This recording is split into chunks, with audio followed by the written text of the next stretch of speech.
Welcome back to another Wisco Fanatics Wednesday. Jake and I are back. We have more Milwaukee Brewers discussion going on today. We have 6 Milwaukee Brewer games to cover. The Brewers split their 6-game homestand with the Marlins and Cubs.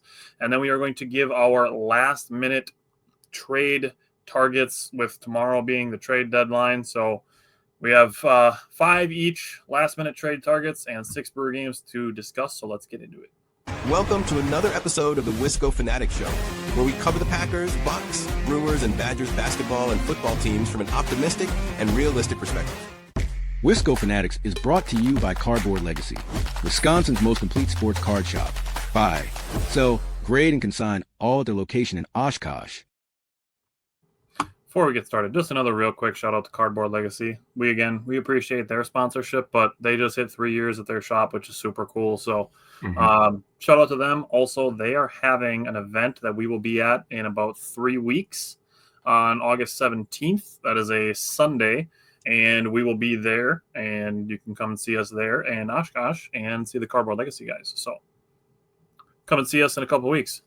With that said, we have 6 Brewer games, like I mentioned, to discuss with the Milwaukee Brewers, starting with Milwaukee Brewers and Marlins Game 1. So, Jake, what did you take away from Brewers-Marlins Game 1? Yeah, so, we're coming off a really, really good game that we obviously watched live. We can't really show the game because of licensing rights, but, it was a fun episode last week, Wednesday. And then, we're going into this game, coming back home. We got Peralta on the mound. And he gives you 5 innings like he always does, right? 5 hits, the 1 earned run, and 9 Ks. So he gave you everything that he needed to do. But he had a couple walks. The Brewers' offense wasn't particularly in a good spot. I just want to give a shout out to Christian Yelich, who did get a walk in the 9th inning to extend his on-base streak to 30 games, which ties a career high. So very happy for him. He's having a tremendous year. Jackson Chourio got the Brewers on the board, their only run of the game. His home run, number 17, RBI number 66, that extended his hitting streak to 18 at that point. During that 18-game hitting streak, he was 26 for 71, had 4 homers and 16 RBIs, so it's a pretty good 18-game stretch. I just love that he got that home run, because what he should have, in his first at-bat, should have had a walk. Ball 4 was called a strike, and then after that, he had what looked to be a check swing, hit him on the hand, and ended up getting called a swing for a strikeout. So he been walked, should have been on first base for a hit by pitch, and ended up getting rung up on strikes. Like, sure, Brewers are made of luck, but that's the shit that happens. Is Chourio should have been on first base twice, but gets called out. Yeah, not even talking about – we're not even going to bring up the obstruction calls that they've gone against Brewers. Dude, but don't even get me started on that. That's a whole different conversation. Good to see Jackson Chourio get his revenge with the solo homer. Yeah, so touching base on that. You like what I did there? You like that? Touching base on that. Murphy was really quick to go out there and kind of calm his young superstar down, like, hey, let's take a chill pill real quick, calm down, get him back in the dugout, And it's good to see Chourio show a little bit of emotion every once in a while. He's, for a kid who's so young, I think that's what makes it, now that I'm kind of thinking out loud, that's what makes it more impressive about how young he is, because you kind of forget because of the way that he carries himself, right? Yeah. Usually young kids are, and he's energetic. I'm not saying that, but usually they're, happy-go-lucky kind of. And I mean, we can talk about a way another certain young center fielder in the NL Central carries himself and how it makes him appear much different. Yeah, that's very fair. But, in terms of just this game, which happened on Friday night, this game was really decided in the 7th inning. Ashby allowed an infield single, then was charged with an error on a pickoff attempt. He did get Sanchez to ground out. Murphy brings in his high leverage guy, a.k.a. Nick Mears. And Mears, unfortunately, allowed back-to-back walks, then a bases clearing double on a 3-1 count, and got a sac fly and a ground out to get out of the inning. But the 7th inning is really what kind of determined this game, with the Brewers offense not really getting anything going. And unfortunately, Ashby and Mears had a tough 7th inning, and that's just honestly, the Brewers were still 1 hit away after that point, but just weren't able to get anything going, and that's baseball, man. Yeah, and the only other thing that I would add on Mears is that we found out after the game that he tweaked his back a little bit on the last warm-up pitch that he threw in the bullpen before coming into the game, and he was kind of hoping it would just kind of iron itself out. and that ended up not being the case. Yep. And then Nick Mears gave up a handful of runs, and that's, it's kind of a tough situation of it is what it is. I mean, other than that, I didn't really have a whole lot to take away. I mean, you pretty much covered everything, and I jumped in a couple of the spot. But same with Freddie Peralta, like he usually does. Gives up solo home run, limits traffic, gets a bunch of strikeouts. I mean, that's pretty much what Freddie Peralta does. Yeah. So going to Brewers and Marlins game 2, William Contreras caught a runner to end the first inning. A great throw and a great tag by Bryce Durang. We got to see Sal Frelick back. He hit a chopper single in his first at-bat. In the bottom of the second, top of the second, Brewers had first and third after an Andrew Vaughn double and Isaac Collins single. Then Bryce Durang struck out. Isaac Collins got caught, and facing the risk of no runs, Caleb Durbin delivered a single to get the Brewers on the board, and then he got caught stealing. Top of the third, the Marlins tied it on a misplay by Isaac Collins. Wouldn't call it an error. I think it was Bill Schroeder who was like calling it an error several times, and it's like it's not so much an error as it is just a misplay by taking a bad angle. Like he went too directly at it, should have angled back a little bit more. That's the way I saw it. But the Jackson Churio to Joey Ortiz to Caleb Durbin got the relay, got the runner out at third. So good job by the outfield there. Top of the fourth, a leadoff solo home run, and then 3 guys got on, but nobody else reached with 2 outs. So good job limiting the damage there. Top of the fourth, Jackson Churio had a leadoff double that extended his hitting streak to 19. Isaac Collins got the beneficiary of a misplay. His slide attempt, the slide attempt by the outfielder, the ball went just off the edge of the left fielder's glove. And that one, in my opinion, also was more of a hit than a misplay. I use the word misplay, but I still think that's more of a hit because he did take a pretty good route. Got off the tip of his glove. Bryce Durang doubled the right center, give the Brewers a 3-2 lead, and then Caleb Durbin just missed hitting a home run. Top of the fifth, we got a very rare but not entirely uncommon, at least for this week, Bryce Durang error, and then a single, 2 on with no out. Joey Ortiz, Jose Quintana got a pop-up. And then on a 3-1 flyout and a 3-1 with 2 outs, gave up a home run. Jake talked about it last week that we may take for granted how good the defense is, and then mistakes are made, they hurt. Yeah. So that's one of those things where the Brewers did the opposite to the Cubs yesterday, and Brewers Marlins game 2, the Brewers had those errors come back to hurt them. Top of the sixth, Grant Anderson had 2 batters, allowed 2 extra base hits. Marlins had a 7-3 lead. Bottom of the ninth, Andrew Vaughn hit a leadoff solo homer to make it 7-4. Now, my takeaway from these first 2 games and just some of the Brewers at bats they've had in the last week is we've talked about it where there's been stretches where the Brewers are too impatient, and they need to be a little bit more patient, see some more pitches, maybe try to get the starter out of the game early, especially early in a series. Then we get to these 2 games, and I'm feeling like the Brewers are being too passive. Like I want to see them be more aggressive. So there's a sweet spot to be found there, especially with certain specific players, which we can continue to discuss. But to me, in the first 2 games, it felt like the Brewers could have stood to be a little bit more aggressive. So what did you take away from game 2? Yeah, first thing is welcome back, Sal Frelick. I'm still going to die on this hill that we were the first people to say that Sal Frelick was our favorite player. Now everybody's favorite player is Sal Frelick. So get on our level is all I'm going to say. Dude, we missed it. We missed his debut by 1 day. I know. Dude. 1 day we missed his debut by. And you know what? It happens. Sometimes you get unlucky. Jose Quintana, what else can I say? The guy, for everybody talking about the Brewers pitching, and rightfully so for a lot of these guys, Quinn Priester, who we're going to talk about here shortly, The Miz, Peralta, I mean, I can name them all. The guy who everybody was just ready to give up on because of his age and he's only on a 1-year contract is Quintana, and every goddamn time. And this is the same respect that I give Peralta for every 5 days Peralta goes out there. Every time that Quintana is out there, and he's been pretty reliable this year, in my opinion, he goes out there and he gives you 5 innings, dude. Yeah. He's going to wear it if he has a bad outing. And that's the veteran presence. And the thing that I like about him is, and I'm going to talk about some when we get to game one here against the Cubs in a sec. But he has the mental toughness. And that's the thing that is kind of rubbing off on the younger guys, I think, like a Quinn Priester and a Mizorowski. That's the thing that I'm really taking away from this year while I'm watching. So I really appreciate Quintana. He's going to give up hits because he doesn't have high velocity. So he did give up 2 hits, only 2 earned runs. He did have the 2 walks.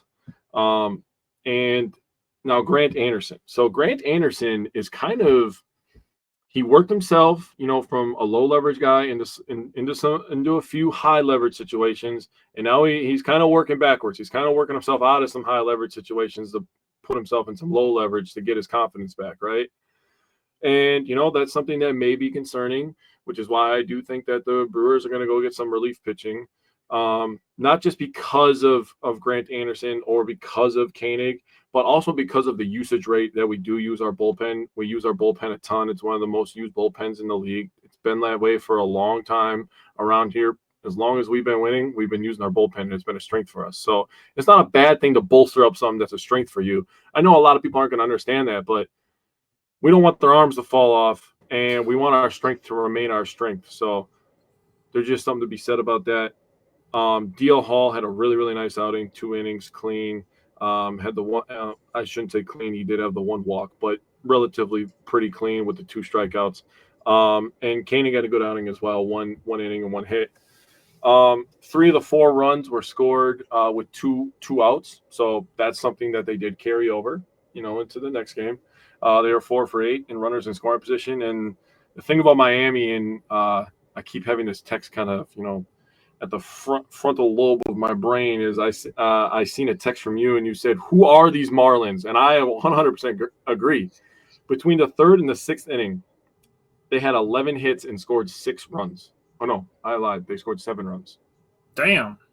Yeah, they scored. They did. I'm double checking myself. Yeah, I wrote down on my phone and my notebook. I'm trying something new this week. Trying to write a little bit of notes over here, a little bit of notes over here, because I can't bring my notebook to work and I want to get more notes. I can have the phone on me. But they did all their damage between the 3rd and 6th inning.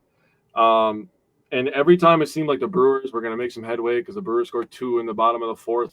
And they ended up scoring 1 in the bottom of the 9th, 1 in the bottom of the 2nd. But, the Marlins tied the game at the top of the 3rd. And then, they took the lead in the top of the 4th. The Brewers took the lead back. And then the 5th and 6th inning, they put up some bigger numbers, a 3-run inning and a 2-run inning. And it was kind of like, it's just the game right there, really. The Marlins were just getting on base, stacking traffic. They brewered the Brewers, honestly, between the 3rd and 6th. 1 home run makes that. And that's how I felt about it. So you dust yourself off, you lose the series at home, and then you move on to Sunday, man. Yeah. What'd you take away from Game 3 on Sunday? Yeah, so I was really excited going into this game. I was like, all right. So we may have lost a few in a row. That's fine. You're not going to win 162 in a row, and that's something that we are very loud about, and we should be. But having Woodruff on the mound, I was like, all right, this is one of those guys where you look at your starting pitching, your rotation, and you think, okay, this guy's a stopper, a streak stopper, right? Yeah. And he goes out there, he gives you 6 innings. He had a fight the first couple innings. And he was scratching and clawing. Again, another guy who's good to be around those young guys to show the mental toughness of a baseball game, the stuff that you got to fight through. Because his control wasn't as good as it was, the first 5 outings that he was back. He did have the 3 walks, but he did a really nice job limiting traffic, getting outs when he needed to, getting ground balls when he needed to. And, Ashby comes in for him in the 7th inning, and he pitches an absolute perfect inning. I mean, obviously the 2 walks again, but they didn't hurt him. The thing about Ashby, his stuff moves so much, bro. Yeah. It is honestly mesmerizing watching him throw a pitch fucking 99 and it's fucking snaking. You're like, that is bullshit. Then he throws a curveball that goes like this. Dude. I think that some batters don't swing on Ashby's shit because they can't fucking see it, dude. Yeah. I'm watching on the screen. I'm like, yeah, dude, that's bullshit, dude. No way. Yep. Like 98, 97. You're like, what the fuck is it? Now it's moving? It's already fast. But, I feel like that's why he gives up some walks, because he literally, stuff just moves so much. And I know that's something that you brought up in the past with Ashby as well. So, yeah, it's his curveball is a stupid amount of movement because he throws it in the 70s, so it has like 50 inches of break. Yeah, it's filthy. Uribe, very good outing for him, and Trevor McGill, locked it down. But I talked about the two out hitting. Vaughn and Churio both got the first 2 runs for the Brewers were with 2 outs. First it was Vaughn, then it was Churio later in the game. I love the toughness of this team, man. That's the thing that really is making me believe. Is we talked all year about everything, the totality of everything. Winning in different ways. This guy contributes. Bottom of the lineup is winning the game today. The stars are pulling their weight today. The pitching, the defense, everything. And they talk about the power of friendship, and I thought that was hilarious. I was laughing so hard when I heard that, because there was probably a tone that he said it, right? But really the toughness of this team. These guys don't. They literally. I really think that they believe that they can come back in any game. I really personally believe they think that. Now, obviously, there was a game that just ended right before our show. They didn't come back and win that game, but that doesn't mean that they didn't believe it. Because believing it, if you get it up here, people underestimate how strong your willpower is, how strong your brain really is. And, getting yourself in that mindset that you're going to come back and win, you're going to scratch and claw. I mean, I think Durbin said it a few weeks ago. I'm going to paraphrase here. He talked about if you're not ready to scrap for 9 innings with us, and you're gonna end up losing the game at the end of the game. And it's like, yeah, bro, sign me up for that fucking shit, dude. I love that, dude. I was so ready. Now, I'm not trying to fast forward the season, but I feel like this team's going to be really fun in the playoffs. The playoffs are already intense, but coming away from this game to have a walk-off from Perkins, obviously we know that's what happened. Couldn't happen to a better guy. Perkins is such a nice dude, man. I just feel like he's just a really nice guy. He's like, yeah, that guy's nice. But I love the toughness of this team. I love that Trevor McGill was able to lock things down on top of the 9th to get the win, and the Brewers ended up paying him back in the walk-off. It was a good Sunday because of how this game ended.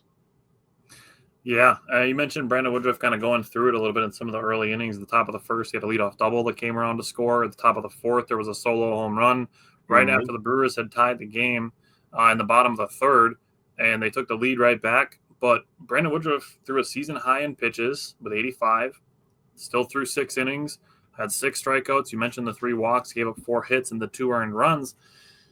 There's being a lot made of the Brewers limiting Brandon Woodruff and Jacob Misiorowski's innings.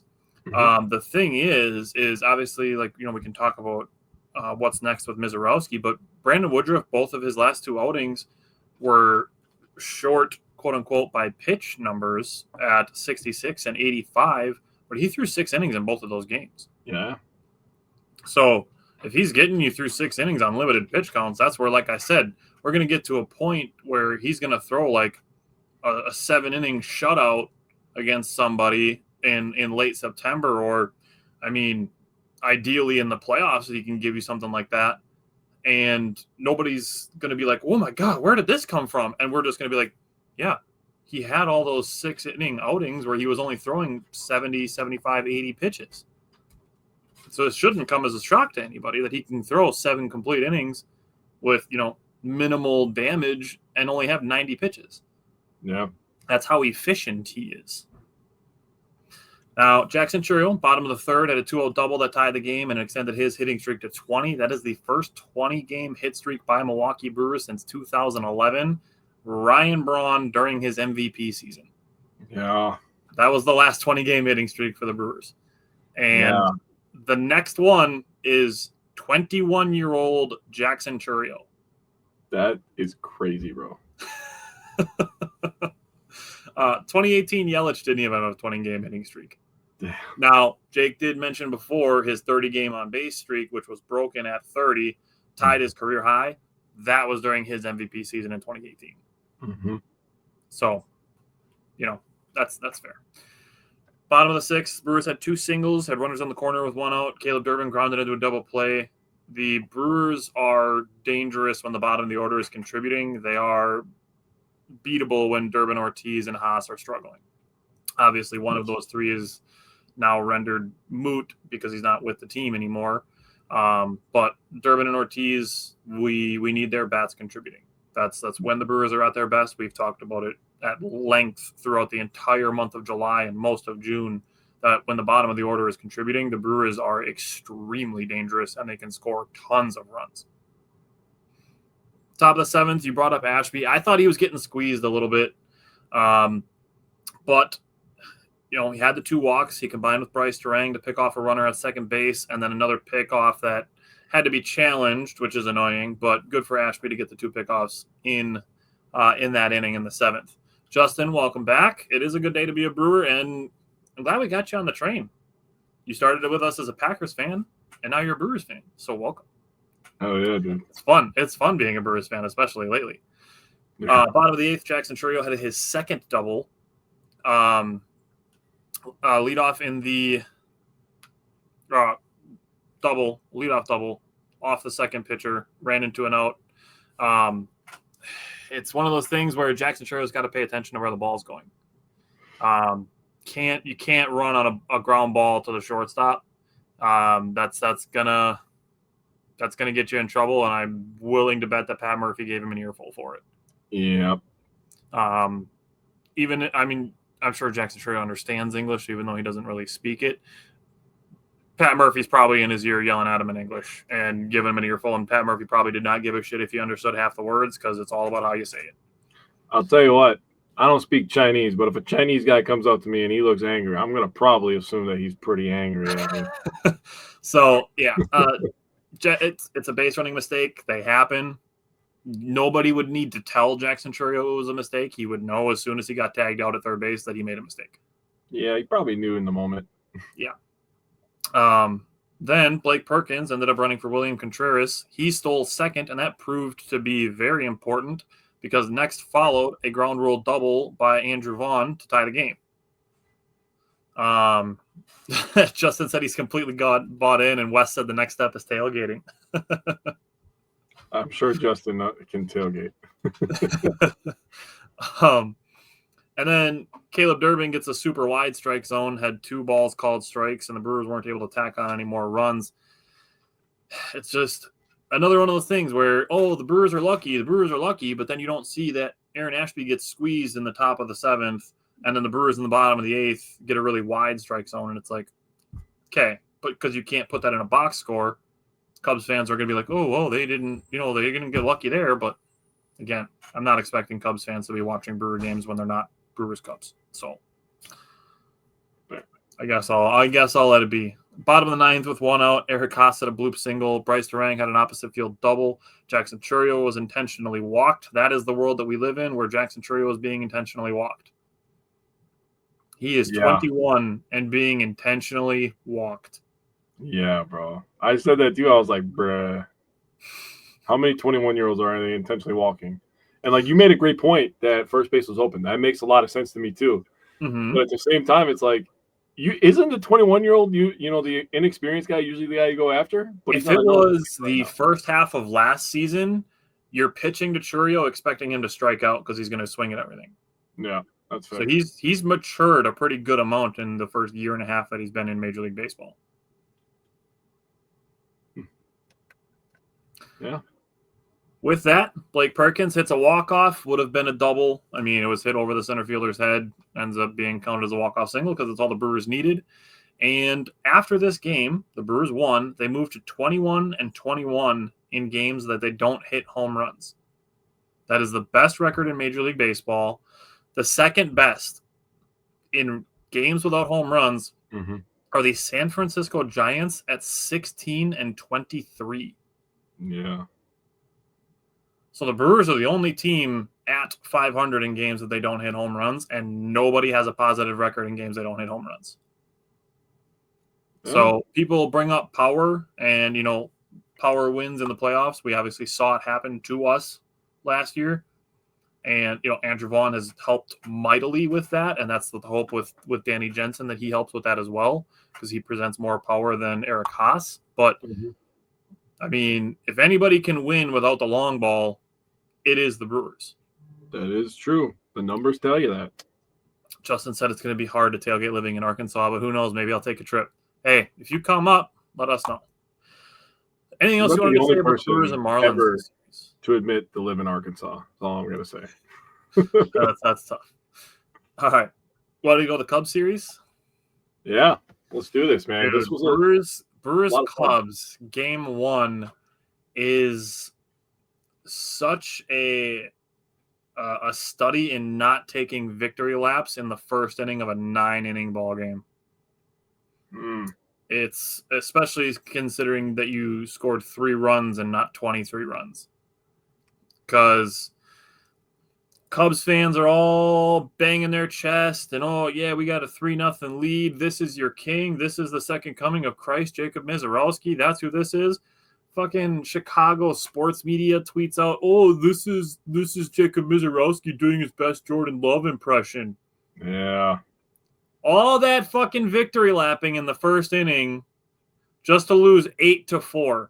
You got up 3-0 on a head start on an error and Mizorowski fighting his command a little bit, which I think kind of pair. Just Mizorowski not throwing good balls at the beginning of this game. You got a 3-run head start before the Brewers even batted, and then you got outscored 8-1 after that. Yep. So with that, 3 runs to score, bloop single, a walk, should have been a strikeout, turns into a ball hit off of Mizorowski's shin. Thankfully, he's good. A wild pitch on a strikeout, that equals a run, and then the overthrow on the tapper equals 2 more runs. You're welcome for 3 runs. The Brewers literally handed you a 3-run head start. Jacob Mizorowski threw 40 pitches in the first inning, including 13 foul balls, and a 10-pitch at-bat that ended in a strikeout of Nico Horner. Pat Murphy did say that would have been his last batter if he got on base.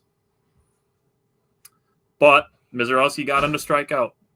Then it only took him 40 pitches to go through the next 3 innings, 9 up, 9 down, including a challenge that shouldn't have had to been challenged, but, you know, the Brewers are just lucky, so I guess what it is what it is.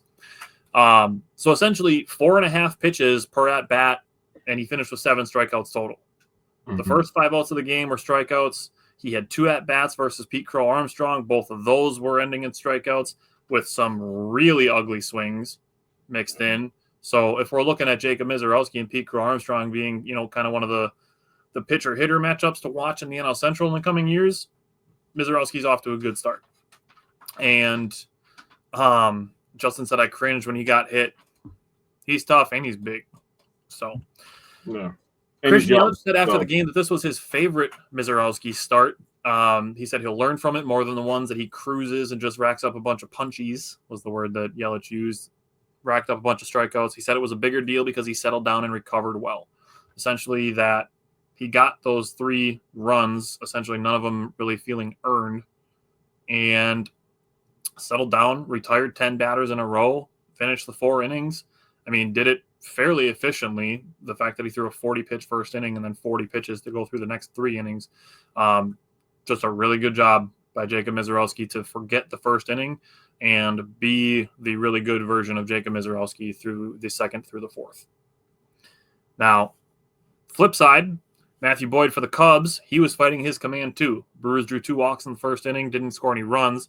Drew another walk in the second after a 2-out single, no runs. Bottom of the third, at the top of the order, came up to bat. Sal Frelick had a walk. William Contreras had a 1-out single. Christian Yelich had a double. All 3 of those, Sal was a single, not a walk.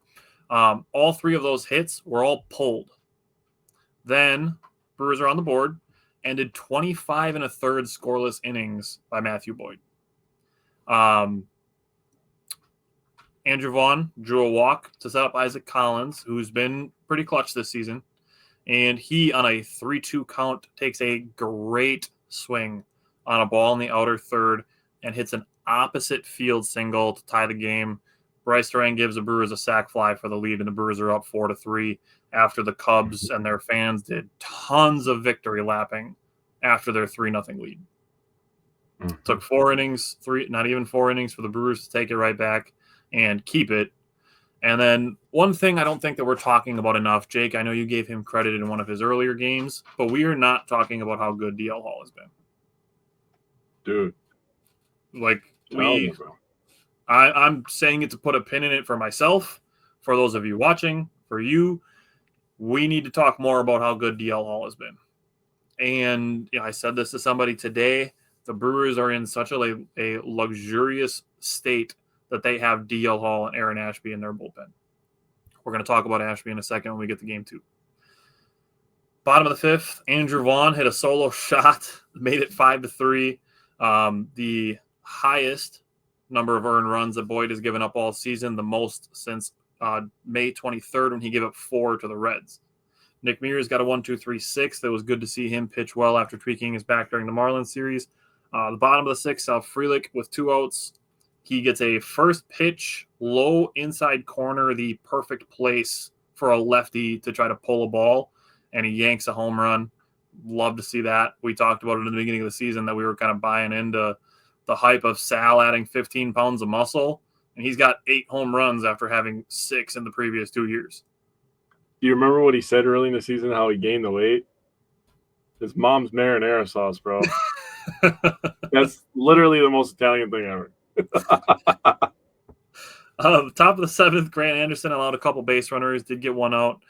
Jared Koenig came in for Kyle Tucker. He hit an RBI single. And then Jackson Chourio with an absolute hose throw over to third base to get the runner at third for the 2nd out. And Jared Koenig struck out Suzuki for the 3rd out. That's good stuff right there. That mama's the Mia for sure, especially with Jackson Chourio playing center field, which has been a new position for him this year. Mm-hmm. Bottom of the 7th, maybe just don't hang breaking balls to Christian Yelich or continue to do so. I mean, it's fun for us as Brewers fans. But if you are opposing Christian Yelich, I probably wouldn't hang a breaking ball to him. Christian Yelich meets very few breaking balls that he doesn't want to swing at, even if they're out of the zone. But if you hang a breaking ball in the zone, it's going over the fence. Even the double doink version. Yeah, that's where I was going. You got the double doink. People were putting the radio broadcast of that on Twitter. I tweeted it and I reposted it. I'm like, this is elite broadcasting. You get the double doink home run versus a Chicago team. That's excellent work. That's salt in the wound, bro. That was his 20th home run. That's the first time he's had 20 home runs since 2019. So great stuff from Christian Yelich. Jackson Chourio didn't have any hits, but he did have 2 walks, so we can switch his hitting streak to an on-base streak, like we were with Christian Yelich.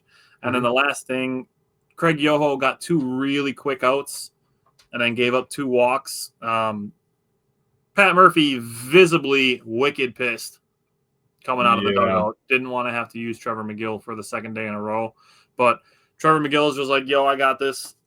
Gets a 3-pitch strikeout of Suzuki, and it's just like, all right, yep, let's go home. Yeah. So I'll try to do my best to add on here. You covered a lot. That was very nicely done. So I was trying to set myself up to talk about Miz because, I was bouncing off of Yelly's comments, which Tyler read. Miz showed a lot of toughness, man. And that's something that you can be an elite prospect, an elite athlete. But if you don't have the mental toughness to get through tough times, you're not going to be a Hall of Fame, all-pro type player. So for Mizorowski to do that, as my daughter is visibly upset upstairs at my son, Mizorowski just looked fantastic after the 1st inning. And I was going to bring up the Jordan Love thing. I wasn't sure if you were going to, but I was like, the Chicago fans are literally the definition of insanity, bro. Yeah. And if you look up the definition of insanity on Google right now, it'll tell you extreme foolishness or irrationality. You tell me another goddamn fan base that is extreme foolness every offseason in the NFL or celebrates victories too early. Did we not just see this? What year was that? Was that 21 or 22? When we came back from like 8-0 or whatever against the Cubs, and that's basically what ended their year, right before the trade deadline. Was that 21? I think so, because that was Aaron Ashby's debut. Oh, okay. But you remember that game? We hung like 10 or 12 we were down on them 7-0. We ended up winning 15-7. Yeah. Do you think they would learn at a certain point to stop picking on their older brother? And older doesn't mean in terms of they've been around longer. Older means that we dominate you in literally every sport. We dominate Illinois and Northwestern if you combined all of Wisconsin versus Illinois and Northwestern. If you want to talk basketball, literally I've been saying this for a long time. Outside of the Jordan era, the Bulls are fucking trash. They are a poverty franchise outside of the Jordan era. You can go look it up yourself. I've done it myself. Outside the Jordan era, Bulls, trash. If they weren't in Chicago, they would be the fucking Utah Jazz. Tell me I'm wrong. They would be the Utah Jazz, bro. Without Jordan, they're the Utah Jazz. They suck. Nobody would think about them. They had like 2012 when they were good, and that was about it. That's pretty much it. And they weren't obviously beating Miami or Indiana in those years. The Cubs get one World Series in 108 years, and their fans are still talking about it. Well, good job. Your great-grandchildren are going to be talking about it too. The Bears. The Bears Super Bowl is older than my oldest sibling. I'm 33 years old in a month. Dude, older than me. Their Super Bowl older than that. We are in 2025. Now is the 40th anniversary of their Super Bowl. They have won Super Bowl in 40 years. And every offseason, they're the champions of everything. Dude, that is the definition of insanity. The thing of it is if you are Chicago, why the hell are you trying to make fun of quarterback play? How many 4,000-yard passers have you had in your franchise's history? Mind you, one of the oldest franchises in NFL history. How many passers have you had throw 4,000 yards? Really easy answer. You could count it if you didn't have hands. That was a good one. That was good. That was good. I like that. The answer is 0. It's real easy.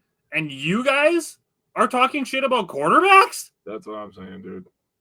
Dude. Yeah. Fucking take a dose of reality.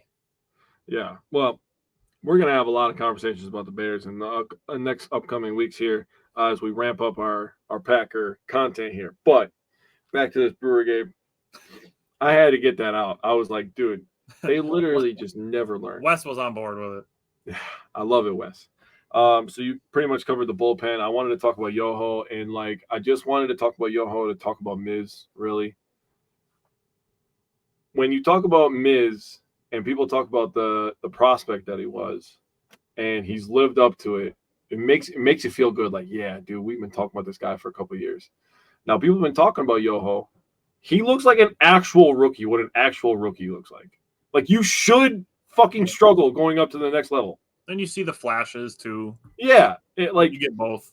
You see why he is a highly touted prospect. I mean, you could look up his stuff on Baseball Savant. You could look up his ERAs and all that stuff, and all his spin rates and all the cool stuff that they do at baseball now. Yep. But he literally looks like how a rookie should look. So I want people to just kind of tone back the hate speech a little bit towards Craig Yoho. Give him a chance.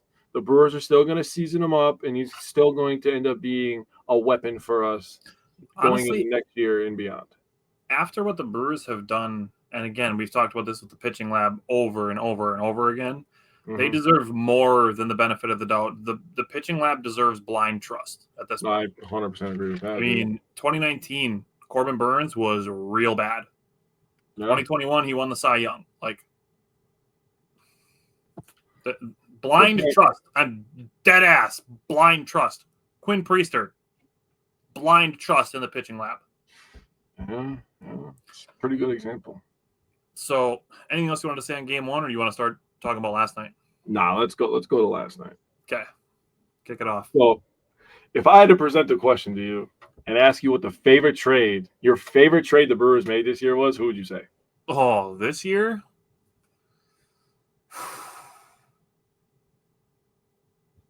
Because they were both shining last night. That's so tough.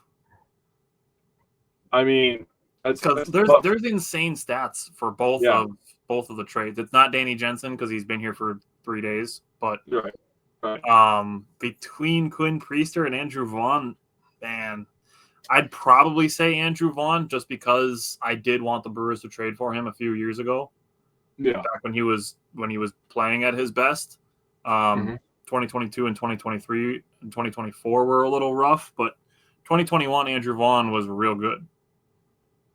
And that's what the Brewers are essentially getting from him is the best version of him. Mm-hmm. So it's probably Andrew Vaughn, but I don't think there's a wrong answer.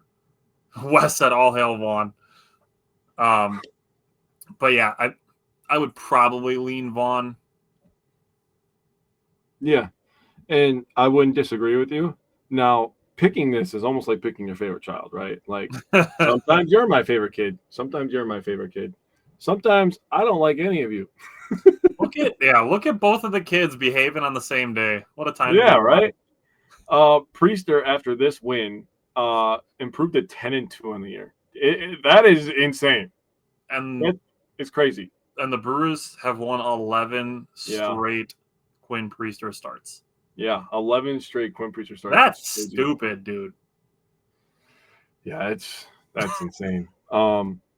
He gave us 5 2/3. He gave up the 8 hits. He had 2 earned runs, 2 walks. Now, about the walks and him not being able to finish 6 innings, dude, he had to sit for a long time, bro, and then try to come out there and like go again. I mean, that's a tough situation to be in. So for Ashby to come in, get the 1 out. I loved Ashby finishing out the game, saving the bullpen. Oh yeah, the game that was fucking massive.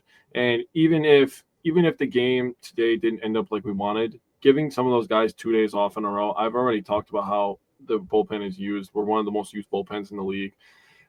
That's still a good thing for us. So you could still take positives away even when something doesn't go your way, and that's something that we have talked about for years now.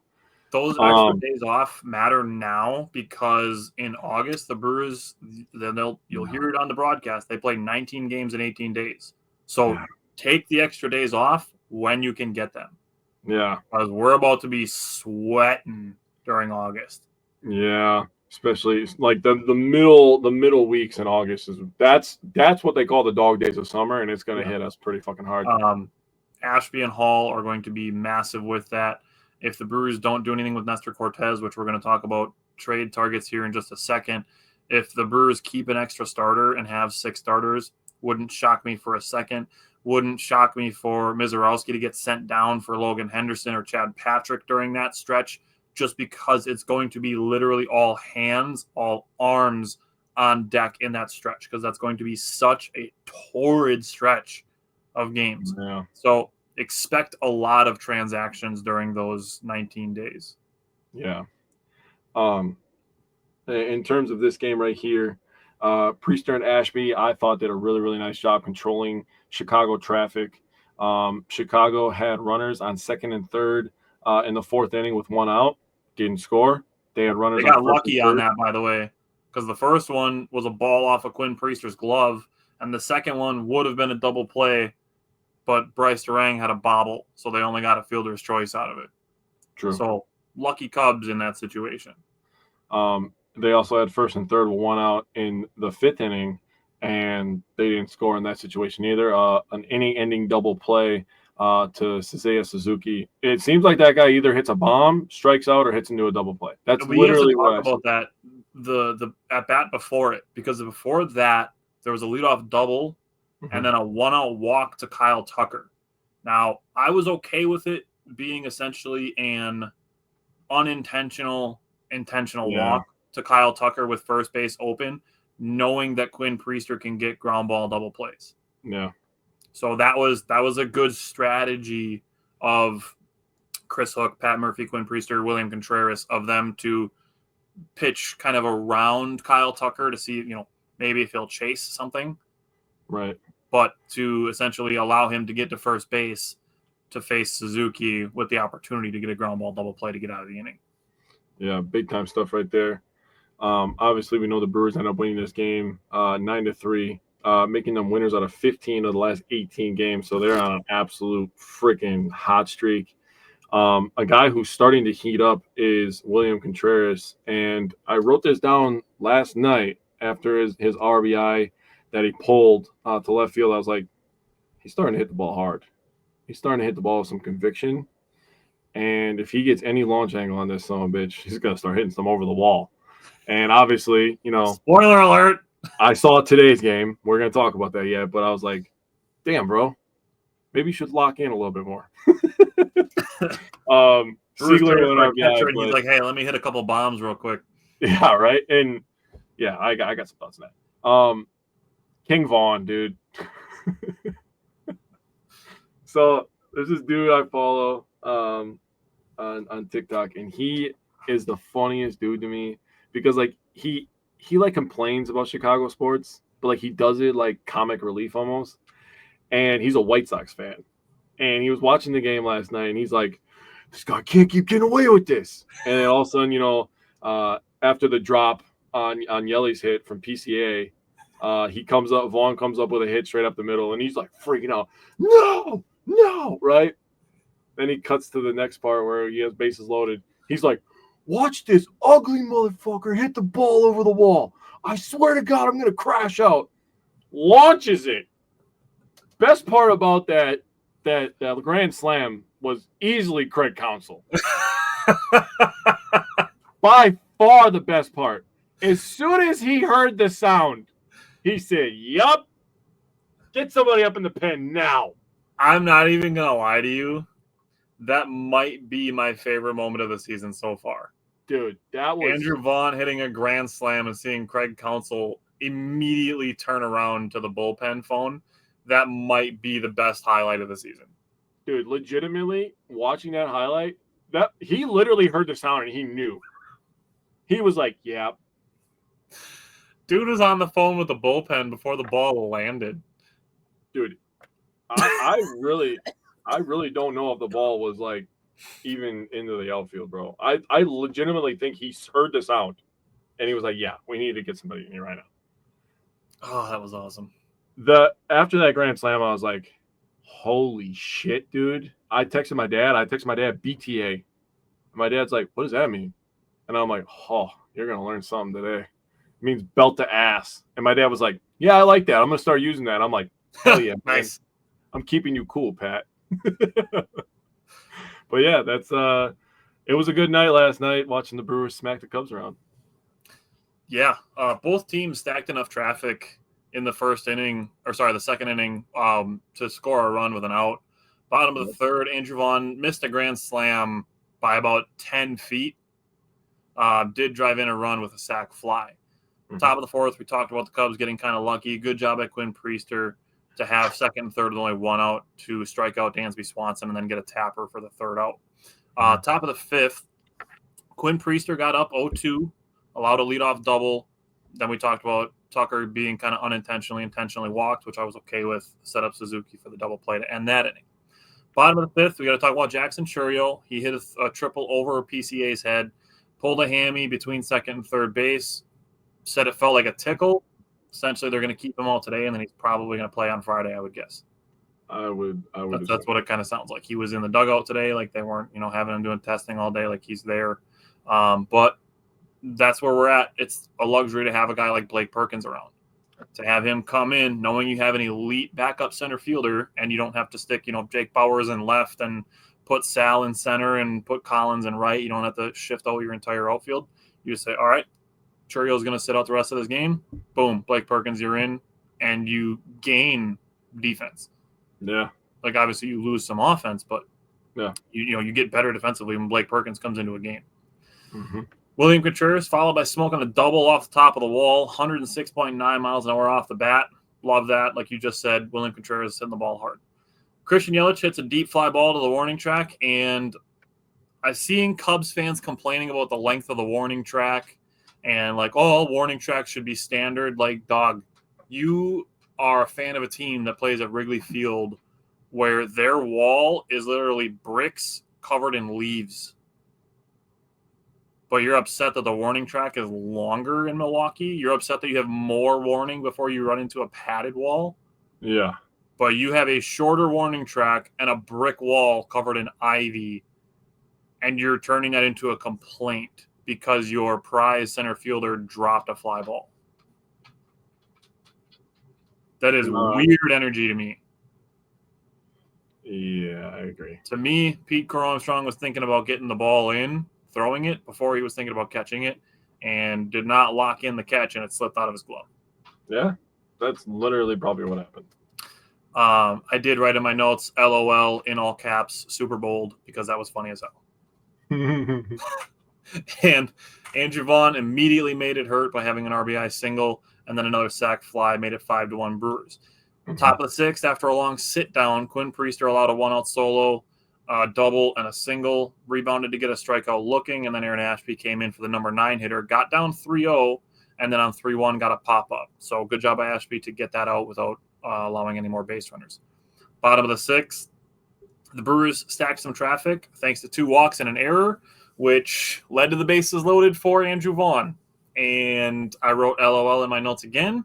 And then I wrote grand slam in all caps and in bold. Because, I mean, there aren't enough like crazy good things you can say about Andrew Vaughn. But for him to have a 10-game stretch with his new team, to be in a conversation where his stats over 10 games are him and Barry Bonds, and that's it, is crazy work. Yeah. Like, I was hoping to get 2021 Andrew Vaughn, who could hit 20 homers in a season, and he's got 4 in, like, 10 games. Yeah, keep that up. Yeah, like, we got another 45 games. So, if he hits another 16 home runs this season, bro. Holy crap. Unfair. And the White Sox got Aaron Zavalli. Yeah, what did we trade for Aaron Zavalli? I forgot. I don't remember. I'll double check. Was it Drew Rasmussen and JP Fireeisen? It wasn't a lot. I know that. So, top of the 7th, the Cubs did get a run on a sac fly. Sal Frelick had some good range in the gap to make it a catch and not a double that would have ended up allowing maybe another run to score. But this was the second day in a row that the Cubs fans got an early head start on the drive home. Second day in a row, the Cubs fans were filing out in the 7th, 8th, and 9th inning. Yeah. With this game, Andrew Vaughn became the first Brewer since Manny Pena in 2021 to have 6 RBI versus the Cubs, and just a super fun first and second game of this Cubs series. And you get to today, and it's like, all right, you want to sweep. You don't expect to sweep teams. I mean, we preach it here often to win 2 out of 3. Take 2 out of 3 of every series. If you win 2 out of 3 of every single series throughout the entire season, you win 104 games. So take 2 out of 3. That's what the Brewers did. They did it in a divisional series. Top of the first, Freddie Peralta gave up the solo that he occasionally allows, and William Contreras tied it in the bottom of the first with his first home run since June 14th. The top of the third, it did seem like the Cubs were sitting on Freddie Peralta throwing the changeup, which is something between last year and this year that he's thrown a large number of. It led to 2 walks and then a big 2-out hit that the Cubs just hadn't been able to get in the first 2 games of the series, and they were able to put up a 4-run inning. Bottom of the 4th, William Contreras hit his second home run of the day. Bottom of the 5th, Blake Perkins had a double. Joey Ortiz had a single, and then Sal Frelick had a sac fly to make it 5-3.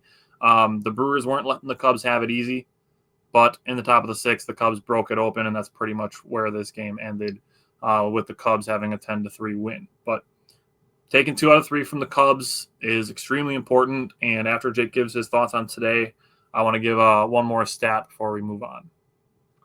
Yeah, so just to recap, the Brewers traded Gregory Berrios, who is the Brewers' number 21 prospect of their top 30, for Aaron Zavalli, and that turned into Andrew Vaughn. Fireeisen and Rasmussen must have been for Willy Adames. Yeah. Gregory Berrios, and he's still in the minor leagues, and from what I'm looking at, he has been banged up a lot this year. I think he was in Appleton when we traded Zavalli for him. Yeah. We traded him for Zavalli. Yeah. So good trade. Another masterclass from the Brewers. Today's thoughts. Honestly, I love that Contreras is starting to hit the ball harder. I love that I set myself up for that moment. He did a really nice job on his second home run, just staying with the pitch and just sending it to opposite field. When he's hitting the ball hard to right field, yeah. That's what we've been saying the last 2 weeks. Yeah, then you're pretty fucked, honestly. And if he starts hitting the ball like that, hitting the ball to the opposite field, Sal Frelick's going to get another heater. Christian Yelich is going to get on another heater. Jackson Churrio's currently on a heater. I mean, Andrew Vaughn keeps hitting. Hoskins is going to come back towards the end of the month next month. I mean, this offense still has a lot to give. Now, we're going to talk trade targets here in a little bit, and obviously the long ball, the chicks all love it. There's going to be 2 guys on my list that do hit the long ball, so we're going to get into it. I don't really have much thoughts. You took 2 or 3 from the Cubs. You got the division lead. You have the best record in baseball. You have the second best run differential in baseball. I mean, after last night's game, you got it down to 2. Obviously, today's game, you lose by 7. They put the gap up again. The thing about the Cubs is coming out of the All-Star break, they played at home. Then they played in Chicago versus the White Sox, and then they came to the Brewers. They have not had to travel. Then they go back home after today.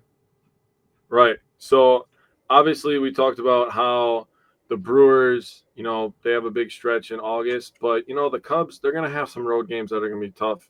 I mean, just going into August alone, I mean, they, like you said, they go home to face the Orioles. They have a 6-game home stretch. Then they go to St. Louis. That's not very far. They go to Toronto. They play the Pirates. Then they have the big 5-game series versus us. But then after that, they got to go out to Los Angeles. They have a 9-game road streak to end the month of August after having a 5-game in 4 days series against us. So that series and the end of August is really going to tell a lot about where these 2 teams stand. There's a lot of pushing and shoving to do, but things are going to get interesting, man. Yeah. So William Contreras versus the Cubs this series batted 6 for 12. Obviously, that's 500. Had 2 hits in all 3 games, drove in 3 runs, had the 2 home runs today, had 1 walk and no strikeouts. Looking at what the Brewers have next, they're off tomorrow. Tomorrow is the trade deadline. Then they have 3 games at Washington, and we will have the first 2 games of the Braves series next week. So the Brewers are heading to the East Coast next week. With that said, we do have one more segment today. And like I said, tomorrow's the trade deadline. So Jake and I each have 5 trade targets. And I'll go first because my number 5 guy isn't super spicy. And it's Dylan Lee. He's going to be 31 Friday. He is an expiring contract from the Braves. He is a left-handed relief pitcher. He's got 2.70 ERA in 46.2 innings pitched, has 51 strikeouts, only 11 walks. He has allowed 8 home runs, but this will be the first of 2 left-handed relief pitchers that I have on my list. I don't think the Brewers would have to give up a ton to get him. He's a little bit older. The Braves just would look for maybe a double-A type of prospect that we can get this reliever for. I will say the reliever market is heating up a little bit. So that price might go up. But my first target is Dylan Lee, left-handed relief pitcher from the Braves. Yeah. So my first, I feel like only one of my guys is really spicy. But my first guy I have on my list is Anthony Bender, relief pitcher from Miami. He has a 1.83 ERA. He's having a career year, obviously. So the price is going to be a little high for him, but he would be tremendous on our team. He has 18 holds this year. He has been put in some save situations. He's 3 for 6, so not great. But in the Brewers pitching lab, anybody can turn into an all-star. He had he's only giving up a 160 batting average, and he has a 0.97 whip. So those are both elite. He has 2 years of ARB control. So right there, he's going to be a little bit more expensive just because of the arbitration. And I broke down his pitching. He has a 4-seamer. He only uses it 1% of the time. A changeup 3% of the time. That number would go up in Milwaukee. I promise you that. His slider is 22%. His sinker is 27%, and his sweeper is 45%. So he's a sweeper, sinker, slider guy. And I think he would take down the slider numbers and go up with the changeup numbers, maybe even the fastball a little bit more, because we like to throw fastballs and changeups around here in Milwaukee. And obviously that method has been working for a while. Yeah. So, I just think Anthony Bender would look good in the Brewers uniform. So my number 4, this is a little bit of a cop-out because I did not come up with this trade idea. It actually came from Ryan Garcia, who works for Empire Sports Media in New York, which is a pretty big outlet. And his proposal was Ben Rice, who is a first baseman / DH, to trade him for Chad Patrick. And I understand that Ben Rice is a first baseman, but he's a left-handed hitter. So you can platoon him well with Vaughn being a lefty-righty. I mean, then the other day we had Andrew Monasterio playing first base. I understand that Rhys Hoskins is coming back, but I'll be honest with you, the 2 seasons that we've had Rhys Hoskins, his health hasn't been entirely trustworthy. Yeah. I'm not saying that it's any fault of Rhys Hoskins, but expecting Rhys Hoskins to be back fully healthy and hitting dingers isn't something that I necessarily want to fully put all of my eggs in that basket of. Yeah. Now, if we look at Ben Rice, this is his Baseball Savant page. That's good. That's a lot of red. I like that. This dude mashes. He's under team control until 2030, which is great. He does have a low batting average. It's just 229, but he has 15 home runs in just 290 at-bats. Jesus. He does not chase. He's played a little bit of catcher. He's played 13 games of catcher this year. So, there's potentially an option there to platoon him, and obviously you can DH him, or like I said, you can platoon him with Vaughn because he's a left-handed hitter. But seeing this much red on your Baseball Savant page is a very, very good thing. Also, there's no blue. His whiff percentage, his K percentage, while not great, are still above average. He's in the 83rd percentile for chase. Like I said, he doesn't chase. If you look at his 2025 similarities for hitters, can see them right here. One of them is Matt Olson, and another one of them is Brent Rooker. Oh. Both of those dudes mash baseballs. For him to be being compared on similarity to Matt Olson and Brent Rooker, that is very good. And for the Brewers, if they're going to trade one of their young controllable starters, the list of the 3 that are the most popular to be traded in the order that I would prefer to trade them would be Tobias Myers, Chad Patrick, and then Logan Henderson. Yeah. So if we're trading Chad Patrick for a controllable first baseman who's under team control for another 4 years, I would absolutely do that trade. Yeah, they need to lock down that first base, so I like this trade. Yeah. So Ben Rice is my number 4. Yeah, that's a good trade. So my number 4 is Griffin Jacks. He's a relief pitcher from Minnesota. He has a 3.91 ERA, 21 holds. He has 86 holds in his career, a 239 average, a 122 whip. He also has 2 years of arm control. But stuff that I took away that I really like, he's in the 100th percentile in chase percentage. He's in 99th percentile in whiff percentage and K percentage. And he's in the 87th percentile in fastball velocity. So this guy has swing and miss stuff. I just think you get a guy nasty like that who can get swings and misses and strikeouts alongside of a McGill and Uribe towards the end of that bullpen. Now you start setting yourself up for 7, 8, 9, and you're going to extend your starters in the playoffs anyways. So if you can get Freddie Peralta instead of 5 to give you 6, you can get Mizorowski to give you 6, and Brandon Woodruff's going to give you 6 every once in a while. And then you set yourself up, with Jax at the end of that. Now he's going to be a little bit more expensive because he's had some good years. The ERA is a little bit pumped up this year. Minnesota's a really weird team this year. They started out bad, then they went on an insanely hot streak, winning like 13 games in a row, which is still the longest in MLB right now.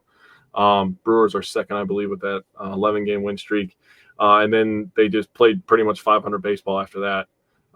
Win 2 out of 3, lose 2 out of 3. So I think Griffin Jacks is a guy where they can probably get a hitter, get another relief pitcher or a starter, if the Brewers were going to consider that. And this might be a spot. You were talking about Tobias Myers and be the one that you would give up controllable. That might be a good spot to throw Tobias Myers in. He can play there for a few years. They don't really have a lot of good starters over there, so I say go for it. I think Griffin Jacks would be a great pickup for us. Yeah. So my number 3, I'm going to give the full disclosure, 99% probability that he's staying where he is. And he is the only guy that I would consider including Cooper Pratt in a trade for. Ooh. I will be legit honest with you. I would include Logan Henderson and Cooper Pratt in a trade for this player. And it's Maikel Garcia from the Kansas City Royals. He's real good. He's going to be real expensive because he's 25 years old and has 4 years of team control. He was an all-star this year. He's batting .301, .357, .476 with an .833 OPS. He's only struck out 56 times in 431 plate appearances. He's got 10 home runs and 28 doubles.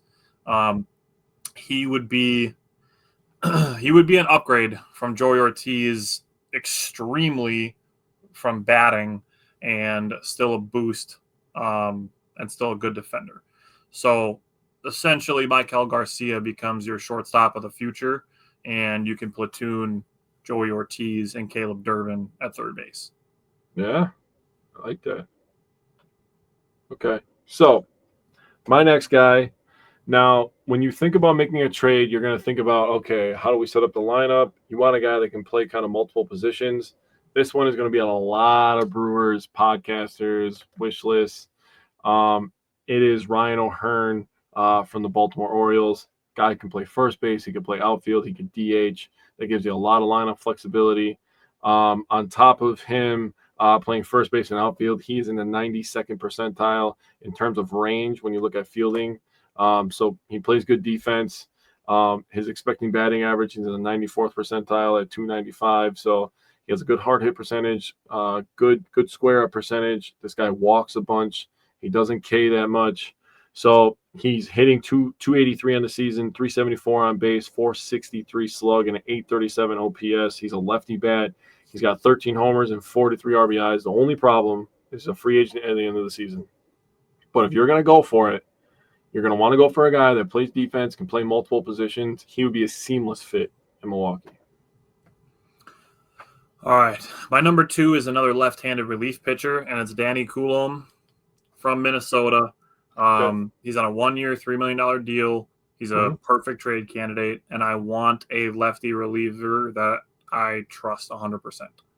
My trust in Jared Koenig is shaky right now. So I want another lefty that I can trust with leverage. Not that Aaron Ashby can't be that guy, but you were just talking about, if your starters give you extra, think about it if the starters give you less.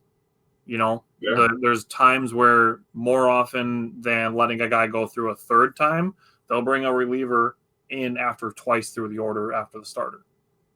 So you might need to use Ashby to pitch the 5th and the 6th of a game. Yeah. Which takes him away from using him late in games. I don't want to be in a position where Jared Koenig is our only left-handed leverage pitcher. Danny Coulombe is a little bit older, but he has a 1.16 ERA in 31 innings. He hasn't allowed a single home run this season. Does still have 31 strikeouts to 9 walks. So he's absolutely going to be traded. Yeah. So my number 2 is the hottest hitter on the market right now, Suarez from the Diamondbacks. The Diamondbacks they're in the worst spot you can be in. They're hanging around 500. They're a little bit below 500. They're like, we don't know if we're going to make the playoffs. A couple of years ago, they did make the playoffs. They got really, really hot at the end of the year and ended up, propelling them deep playoff run, right? The only problem I have with Suarez is, yes, he's having a great year, 36 homers, 87 RBIs. He's batting around 250. He's on 248 average. That's his career average and his average this year. 320 on-base percentage, 576 slug, and an 896 OPS. He's having a tremendous year. Not taking anything away from him. He's just going to cost too much for me. Now, if the Brewers make this move and they go for it, I'm going to be like, hell yeah, dude. Let's lock in. Let's do this shit. Let's go for it. We're going to go for a ring. They're taking a big swing. Yeah. Unintended. Because this guy is literally nothing else other than just power. That's all this guy is. Yeah. He doesn't give you elite defense. He's not super fast. I mean, he's not, I wouldn't call him old, but he's not young. He's been in the league for a while now. He's played for 3-4 teams at this point, I believe. 3. Yeah, he's played for Cincinnati, Seattle, and now Arizona, correct? Yep. Okay. I did remember that. Yay me. Also, he's a free agent at the end of the year, so he's talked about how much he loves Cincinnati. Are we going to trade for this guy and he's going to sign with a division rival? If we come up short, we're going to have to give up prospects. and I've heard that they really want Logan Henderson. And that makes me go like, straight up, maybe. But I can't discredit, I'm thinking about all these ifs. I can't discredit what he would do to the lineup because you got a guy like power like that, and we're talking about all these things that could happen. He's guaranteed power. We're talking if Vaughn stays hot, if Yelich, gets hot, if he is guaranteed power, and if you could plop that right in the middle of your lineup, that's a guy that they don't want to see. And when Yelich is hot, you don't want to see 2 people in a row.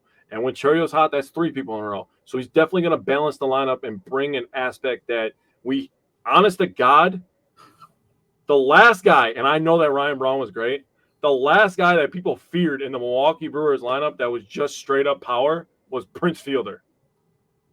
Like straight up just power, dude. I would say like 2019 Christian Yelich. Okay, that's fair. Because he was going to hit 50 homers that year. Yeah, he was going crazy. That's fair. But he could like run and stuff like that. I was like strictly just power. I'm talking like straight up like that Prince Fielder, dude. But Eugenio Suarez has more home runs than any 2 Brewers put together. Yeah, that's crazy. Not to mention, he would be a great the luxury to be able to put William Contreras, say, at the 5 hole, dude, and you could bat Frelick, Churio, Yelich, Suarez, and Contreras. Yeah. And then you have all your misfits on the bottom of the order, with Isaac Collins and the Durbins of the world and all that stuff. And if they give you anything on top of what your top 5 are giving you, oh my goodness, dude, you're going to be a great get. If you allow 8 and 9 hitters to reach before those top 5. Yeah, it'd be insane. All right, my number 1 guy is a utility man, and it's Willie Castro. He's my number 1 guy. I think he makes the most sense and would also not be the empty the farm guy. You talk about Eugenio Suarez, and I hope the Cubs do trade for him, and I hope they give up their entire farm system for him. Because the thing with the Cubs is they can hit. Yeah. They can absolutely hit. Their entire outfield rakes. Yeah. And Michael Busch is a solid hitter too. Mm-hmm. They need pitching. So I would love it if they emptied their farm for another bat. Me too. If they would get Mackenzie Gore, that I would not be super excited about. Because that would be a good trade for them. Mm-hmm. But, if you're just going to go grab another bat when you're already good on offense, you're putting all your eggs into the same basket. You face one pitcher who gets hot and you lose a playoff game at home. Sucks to suck. Good thing you traded for a bat and not a pitcher. Yeah, and then he leaves in 3 months. Yeah. And you empty the farm, which hurts your chances of contending in the future. Yep. So I'm hoping the Cubs empty their farm for Eugenio Suarez. I agree. Because even if they do get him, doesn't guarantee you shit. Just like if the Brewers get him, doesn't guarantee the Brewers anything. Except that they're trying to win a World Series. True. So Willie Castro can play second base, third base, left field, right field, and a tiny bit of shortstop, kind of more of an emergency type shortstop. Mm-hmm. He was an all-star at shortstop in 2024, but he's got some pop. He's got 10 home runs. He's a switch hitter, which is nice. That adds to the value. And he crushes fastballs. He has a plus 10 run value versus four-seam fastballs, a plus 5 run value versus cutters. He does chase 3.8% more than the average, but that's not a crazy number. But the hitting from the shortstop position is the biggest opportunity for the Milwaukee Brewers to improve. Mm-hmm. So Willie Castro is my number 1. So my last guy, there's absolutely a 0% chance of this happening. 0% chance. But I promise you, when I name this guy, every Brewers fan likes this guy. He's on a team that's underperforming, and he would be a seamless fit on this Brewers team. We've seen it before. Willie Adames would be the perfect trade. I'm so serious, though, dude. I was like, okay, they need power, a good locker room guy. A guy that they can have control over for a while. Like, those are all things that Brewers like. And I'm like, fuck, dude, the Brewers should just trade for Willie Adames, bro. It would just fit so good. You don't have to worry about what to pay him. He's already getting paid. You're gonna take Hoskins' money off the books next year, and then you're just gonna give it to Willie Adames. Everybody's happy at that point, dude. He can go back to 27, and he can just come back to us. I think that would be the perfect fit, bro. I didn't even have to write any stats down because I was like, Willie Adames, bro. Great power, great locker room guy, seamless fit. Didn't even plan this for both of us to have our number one guys be named Willie, but hey, when things work, they work. When they work, bro. All right, so there you have it. Tomorrow is the MLB trade deadline, so we will be paying very close attention to any moves that happen between now and then. Other than that, we will be back next week with 5 games, so tune in again next week, and we will see you then. Thanks again for tuning in, and we'll see you next week.